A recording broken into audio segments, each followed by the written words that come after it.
The prim British during the reign of Queen Victoria seemed to be a paragon of rank and decorum. In those days, female hysteria, that is, restlessness, irritability, nervousness, and other similar signs, was considered a serious problem. But doctors discovered that these symptoms could be temporarily relieved with a finger massage in the intimate area, which, if done correctly, would induce a hysterical paroxysm.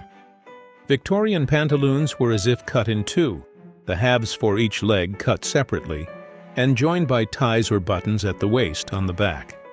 Thus, the step seam, that is the crotch, was open, which could be very convenient in certain cases, which we, being very well-mannered, will not mention. Many historians believe that due to the lack of special hygiene products at the time, and the fact that women's clothing consisted of many layers of fabric, most women did nothing at all during menstruation and let the blood discharge flow freely and soak into their underskirts. Other solutions to the delicate problem were to use cloth diapers that were fastened with a belt, or sheep's wool that was glued to the vulva with tallow. Thank goodness, modern women have pads and tampons. In the Victorian era, useful items such as a safety razor did not yet exist, and although depilatory formulations were invented back then, they were very toxic and were only used to remove hair from the face and arms. So the underarms, legs, and intimate area were terribly overgrown. But given that they were all hidden under several layers of clothing, it didn't matter. By 1860, about 1,000 tons of feces were being dumped into the waters of the Thames every day, as there was simply no other temple for sewage. And yet the river was the main source of drinking water for the people of London. People were dying like flies from dysentery, cholera, and typhoid, believing that the dirty air was to blame. Oh, how wrong they were.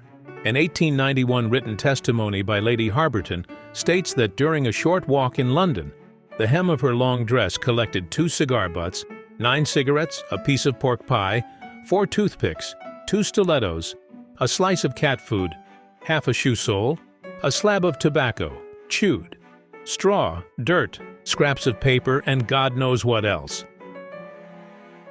Before the invention of pasteurization, milk could be a source of tuberculosis. You couldn't rely on the safety of food, especially bought in big cities. Unscrupulous traders sold rotten meat mixed with the fat of fresh carcasses. Bakers added alum and chalk to the dough to make bread look whiter.